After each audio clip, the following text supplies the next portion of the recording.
అమెరికాలో ఒక రాష్ట్రం ప్రభుత్వ స్కూల్స్లో ఉండేటటువంటి లైబ్రరీస్ నుండి బైబిల్ని నిషేధించింది. బైబిల్ అనే దాన్ని అమెరికా వాళ్ళు నిషేధించారని చెప్పి రాశాడా, వీడియో చేశాడు. ఎప్పుడు చేశాడు అనుకున్నారు?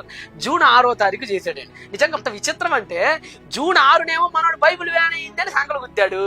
కరెక్ట్ గా తర్వాత రోజే 7వ తారీఖు అప్పీల్ జరిగింది. ప్రకృతి ఎక్కిరిత్తు, ప్రకృతి వెనక సీటు చూపిస్తూ మన కరుణాకర్కి జూన్ 7వ తారీఖున అదే డేవిస్ స్కూల్ కు సంబంధించినటువంటి విద్యార్థుల పేరెంట్స్ తిరిగి కంప్లైంట్ రైజ్ చేశారు, అప్పీల్ చేశారు. ఇప్పుడు తెలిస్తే పెట్టేవాడు కూడా కాదేమో ఆ వీడియో.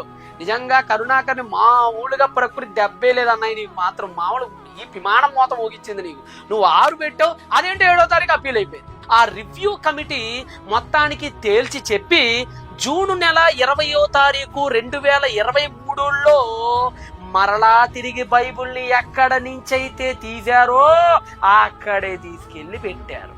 అంటే మన కరుణాకర్ని, ప్రపంచాన్ని బైబిల్ ఎక్కిరిస్తూ తొడగొట్టి మీసం తిప్పి ఎక్కడి నుంచి అయితే తీసేశారని సంకలు గుర్తుకున్నారో నోట్లో బెల్లం మొక్కేస్తూ మరలా తిరిగి అక్కడే రాజసింహాసనం మీద కూర్చున్నట్టుగా కూర్చుంది బైబిల్ గ్రంథం.